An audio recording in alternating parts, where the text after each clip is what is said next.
Gospa predsednica odbora za kulturo, šolstvo in šport in mladino, mislim, da lahko velik del tega naslova razpustimo, ker ni zadeva ne kulturna, ne šolska, ne športna in tudi ne za mladino vzgojena na način, kako vidite se je rok.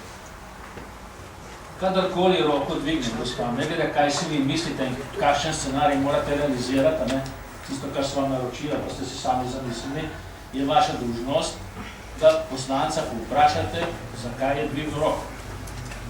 In jaz sem roko dvignil zato, ker bi rad povedal, da pri tej umazani igri, ki se jo gre koalicija v tem mandatu, tako z nerealizacijo večkratnih zahtev za sklic zbora zunanjo politiko, s tem, ko niste sklicali seje državnega zbora in dali na dnevni red obravnave zakonov, ki smo jih prav prejšnji mandat. In tudi s tem, ko hoče zdaj proceduralno zadevo zapret, na temu posega poslanca Iva Vajgla v oddajo Radio Slovenija in na kršitve načela slovenske avtonomije, napovedujem, da pri teh rabotah, ki ste se jih zamislili, poslanska skupina Slovenske demokratske stranke ne bo sodelovala.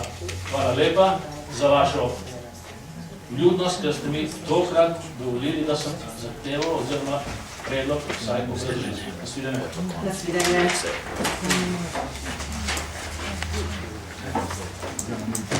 Dajem predlog na glasovanje po poslovniku obrazložitve glasu pri postopkovnih predlogih ni. Torej vprašujem, kdo predlagani proceduralni sklep sprejema, kdo glasuje za.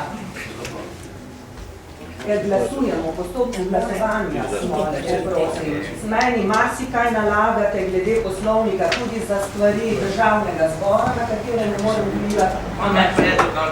To je v fazi glasovanja smo in takrat ne morete niti s postopkovnim predlogom intervenirati.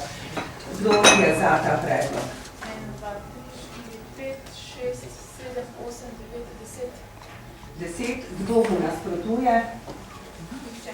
Nihče. Ugotavljam, da je proceduralni predlog sprejet, s tem je dnevni red tretje nujne seje izčrpan in zaključujem tretjo nujno sejo odbora za kulturo, šolstvo, šport in mladino.